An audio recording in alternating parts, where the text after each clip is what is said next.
triggers,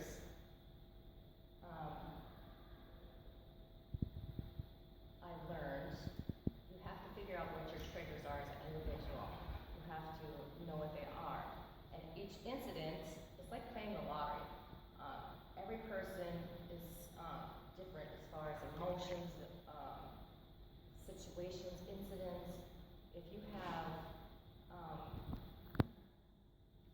like if you've been in one situation, my post-traumatic stress disorder started out when I found out I had cancer. I was in the hospital alone by myself.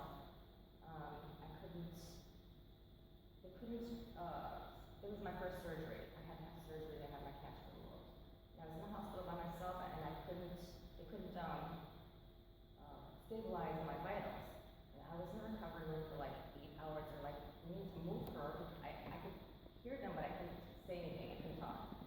They said, we need to move her, get her out of here because more patients are coming out of the operating room.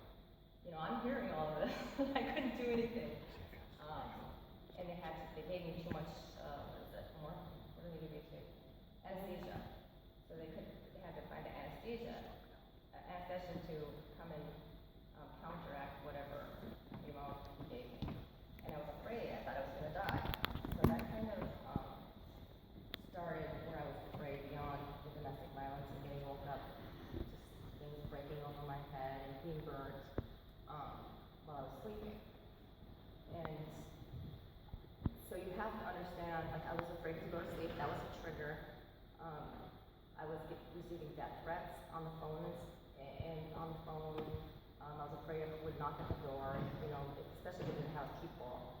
So all these daily things were my triggers. Mirrors were triggers. I talked about that in my first 2 videos. You can find them on YouTube or on my website. But for a long time, I was afraid to look in the mirror. 5 years, actually, it took me before I could actually look in any mirror. Because my ex-husband would smash my face up against the mirrors for a good amount of time. But it took some time. I have to feel them and look at them and actually love myself. It's like, I am beautiful. You know, I was going to get dermabrasion and stuff to remove my scars. I was like, no, I earned those scars. You have to, it's all in perspective. You have to understand and take responsibility for your situation. If you have PTSD, you have to say, okay, I have PTSD, and I'm going to deal with it. It shouldn't be debilitating anyway. And so for law enforcement, etc., anybody in public service, whether you're a nurse, whether you're an EMT, firefighter, everybody sees death. I saw death when I was working in public defense. I saw on the news one morning, this man that I grew up with, I knew since diapers, his face was half gone. An 18-year-old had stabbed him to death, the knife. And so I go to work, I'm kind of numb and in shock still, and the 18-year-old was our client. So I'm preparing defense for this client on this man that I knew since he was like 3 or 4, sending flowers to the funeral, prepping for his defense. I just told him I don't want to see any pictures. But you know, you see stuff like that. And it's very hard. And somebody, once asked me, well, what branch did you serve in the military? I told him I didn't serve in the military. It's kind of like the domestic violence question. Why didn't you just leave? You know, you don't ask somebody that has PTSD what branch or what did you serve or where were you at. It's kind of like a question of ignorance. You know, just because you were in the military doesn't mean that your symptoms are more significant than someone that's a civilian, and vice versa. You know, just because you're in law enforcement doesn't mean it's less significant. Your trauma that you experience is less significant than somebody in the military. Trauma is trauma. You know, it's most military and some law enforcement, depends on what branch, are conditioned before they can go into whatever branch they're in for trauma incidents. You know, they're conditioned. Most civilians aren't, especially women. I have a graph in my book, kind of toward the beginning, that shows women and children, rape victims, experience PTSD, more so than firefighters and EMTs and military people. But military gets a lot of attention. So here I am saying, you know, there's alternative routes. There's a lot of NGOs I know out there for post-traumatic stress disorder. They kind of have the victim mentality. They want to make money. One place charged $1,500 and some to help people. And here I'm thinking, okay, I have a $20 book. They can help themselves if they want. You know, it's, a lot of people get stuck in that victim mentality. Well, I want to do this, or, you know, I can't do this. I don't know if it's, I don't know. I talk about it in my book, but I don't see, like the AA groups, for example. You have groups of people together, a community. But my thought process is, if I want to heal myself, I have to put myself with people I want to be with. You know, that's how you grow as an individual. You have to understand and take responsibility for your own life, and heal yourself. You're perfectly capable of healing yourself, and because it's a disorder, you can heal yourself without medicine, without prescriptions. For a while, I was on prescription drugs, but I decided not to. I decided there's other alternatives for healings.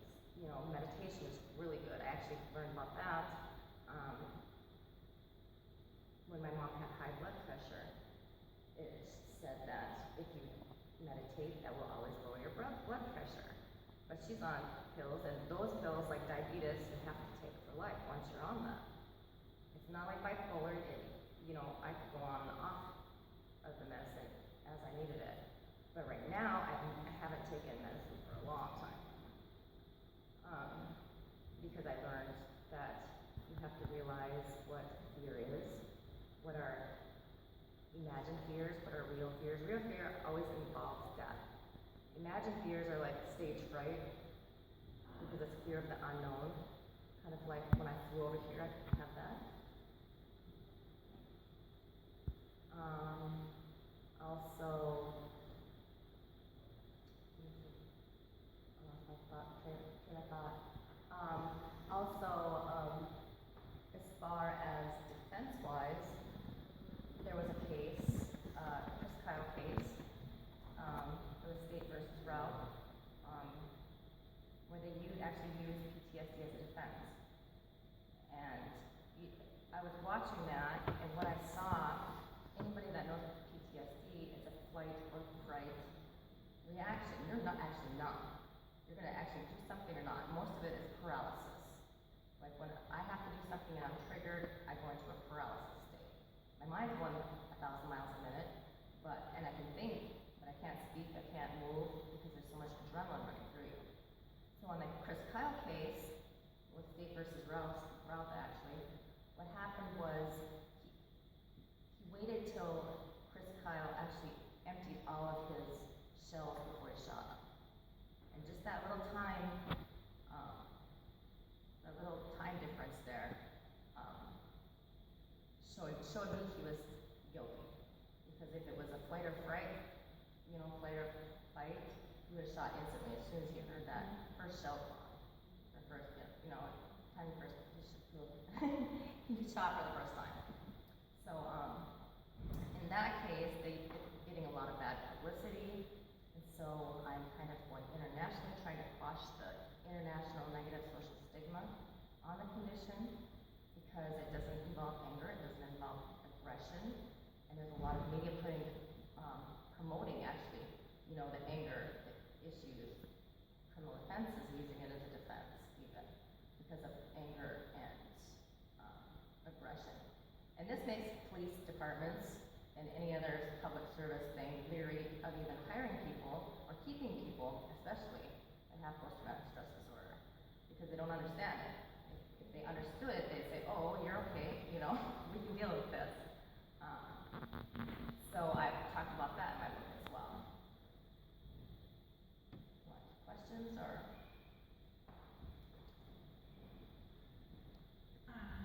Yeah, that's really, really, really interesting for us all, what Kim has been saying. What we'd like to do now is to pose questions. Yes? pose questions to the audience, and if you've got any specific questions you want to ask him relating to a work or to the book, please do. So, and also maybe if you'd like to maybe ask a first question. Yeah, I was just going to say that PTSD, there was a stigma attached to it for the longest time. You know, it was always linked to anybody that served in the military and anybody else. You know, it was a mental health problem.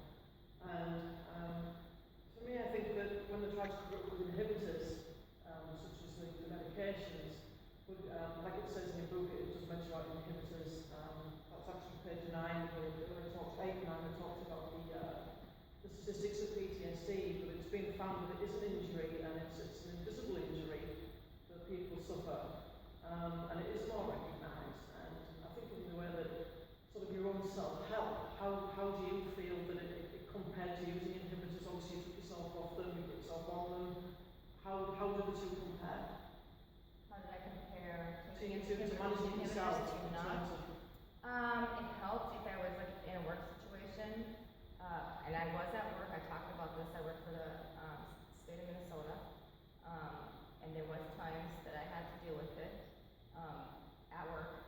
You know, I would call it would help instantly like that, but I had to learn how to not have that as a crutch. So I actually, you know, started meditating more or learning how to breathe. Anything to make you relax. If you know that it's your anxiety kicking in, you need to learn how to center yourself and just be in the moment and just relax and just tell yourself, you know, this isn't happening, you know, something different. Yeah, it's just constantly like your mind. You have to be conscious of what you're thinking and then rethink of it in a positive way. Yeah, so it's more a way of talking yourself down, being Right. Getting angry and like you said, that fight or flight, or having to face these people and get angry with them, which is what we don't want to do, or are we going to just... Right, and I've had experiences too where I just had somebody there by me, where I had, because one of the phones was one of my triggers, I wouldn't even reach out to a friend and say, I need help, you know, but I got to the point where I had to force myself. You have to force yourself. It's not easy, you know, and get on the phone and say, come over here and, you know, talk me down. You need to talk me down. I don't care what you talk about. Just, you know, get me out of this mental, whatever was going on, whatever triggered me.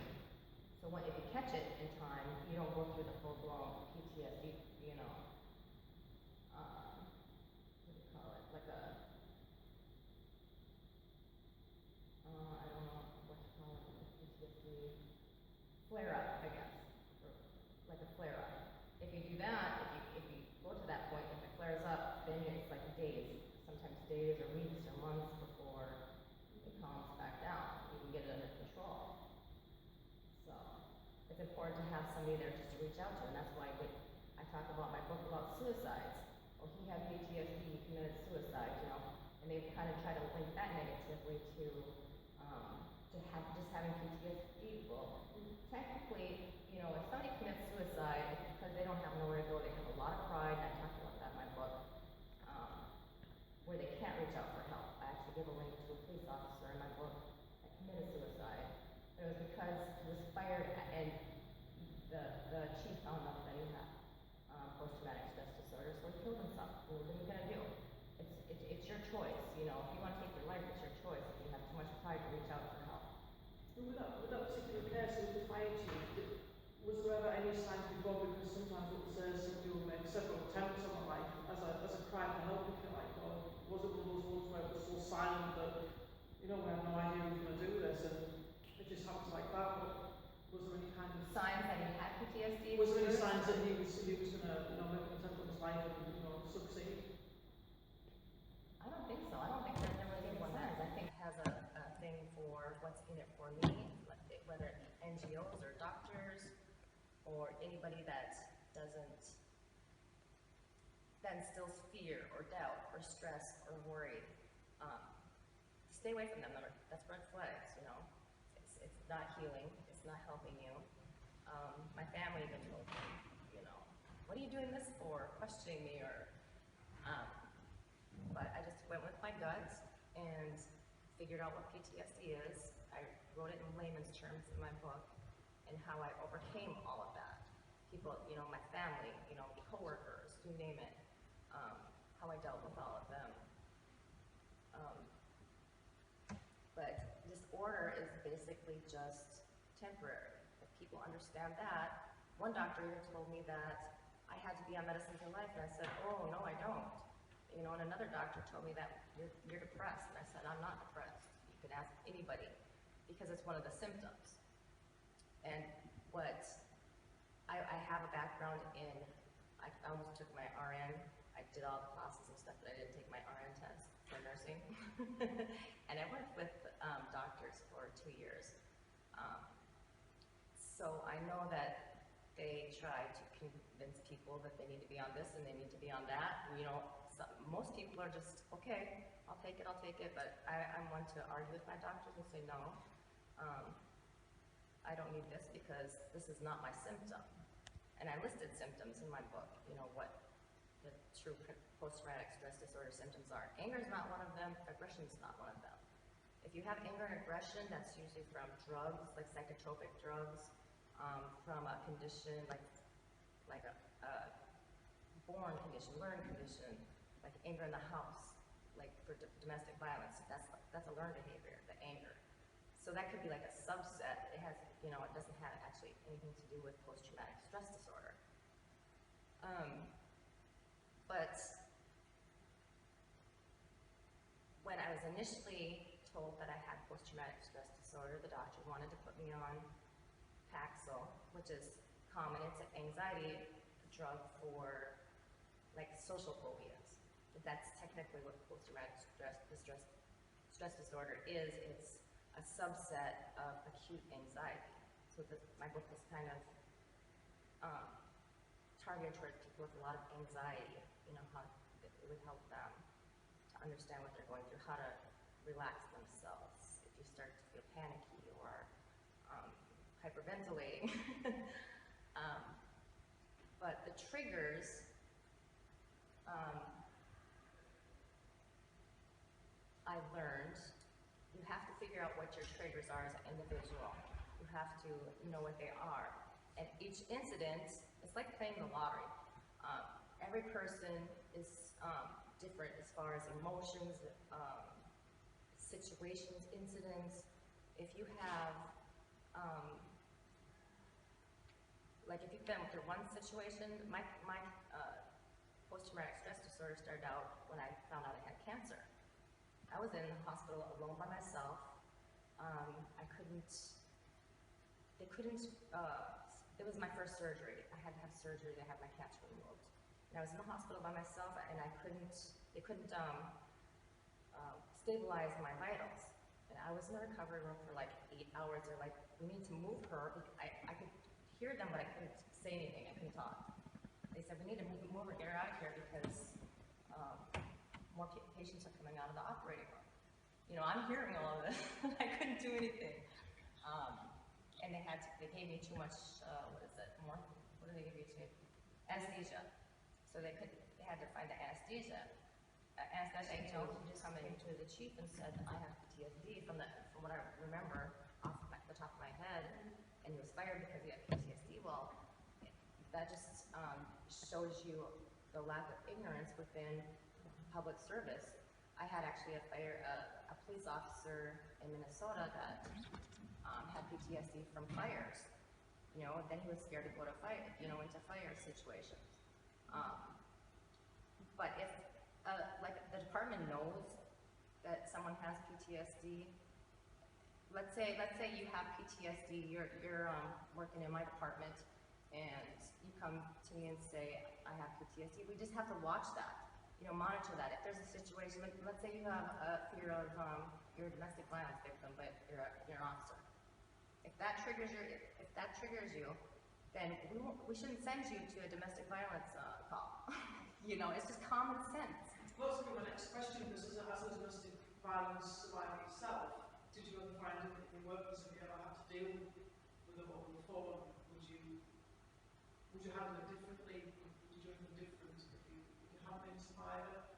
You know, if you are a survivor, you've got a better understanding of the person who, you know, is calling you for help or something. That was actually one of the first questions, you know, when I first started working for public defense. They told me, why are you working here with your perpetrators? You know, it's kind of like a taboo thing. I said, well, how am I supposed to understand myself in a situation better if I'm not around these people that are, you consider perpetrators, you know? That's how I'm gonna learn how they think. I've always had this saying, you know, you have to embrace your perpetrators, your enemies. You have to embrace them, figure out their game, you know, and that's how you learn how to maneuver around them. That's how I got into investigations. You know, you have to learn your enemy. You don't have to like them, but you have to get to know them. Right.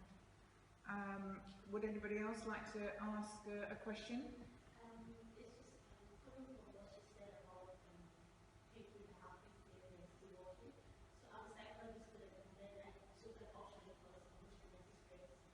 And it told us about like correction, and that is PTSD, going to partners, working with people. So I just want to know, like, when do you realize that you're actually having symptoms of PTSD? Because I know that for EMTs and stuff, you go into bad situations over and over again. But I think it gets to the time when you just realize that you can't handle it all. Do you know that when you start realizing that, how do you get in touch with yourself to know where it starts from until you actually get, before it gets to the worst case again? When do you know that actually? When I knew was how I could tell that I'm going into a trigger is I will start stuttering badly. So if I'm doing something, answering the phone, trying to talk to somebody, and I start stuttering badly, I know it's triggering. So each person is going to be different. Like I said, it's like playing the lottery. You know, you handle emotional situations differently than the person next to you. You know what I'm saying? Like, and some might be like